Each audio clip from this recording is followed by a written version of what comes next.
If you feel with your tongue tip behind your middle upper front teeth, bring the tongue back a little further and you'll feel a ridge just before the high dome of the hard palate. That ridge is the alveolar ridge. In English, we use the alveolar ridge to create a lot of our consonants. T, R, S, D. But that may or may not be of interest to you. What interests me is the relationship between the tongue tip and the alveolar ridge. Some say that this relationship is like a bridge between the physical, the corporeal, the real, and what's above it, the brain, the intellect, even the spiritual.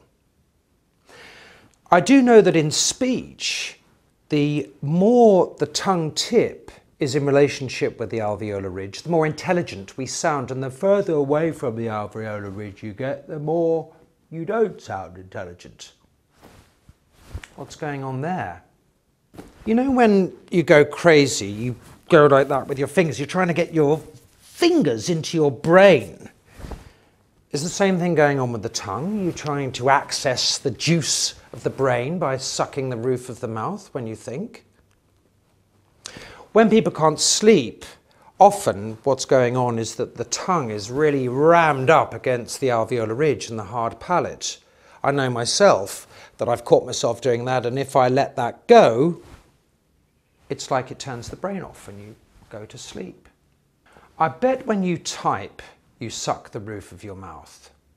What are you doing? Are you inhibiting the tongue, which is the normal mode of communication, or are you sucking your brain? I don't know. But what I do know is that if you ram your tongue hard up against the alveolar ridge, that's going to make the throat really tight. That's going to make the tongue very tense, and that's going to inhibit the way that you breathe. None of that is good for speech. One last thing. Often, when people listen, they suck the alveolar ridge. And this gives the impression that perhaps they're not listening.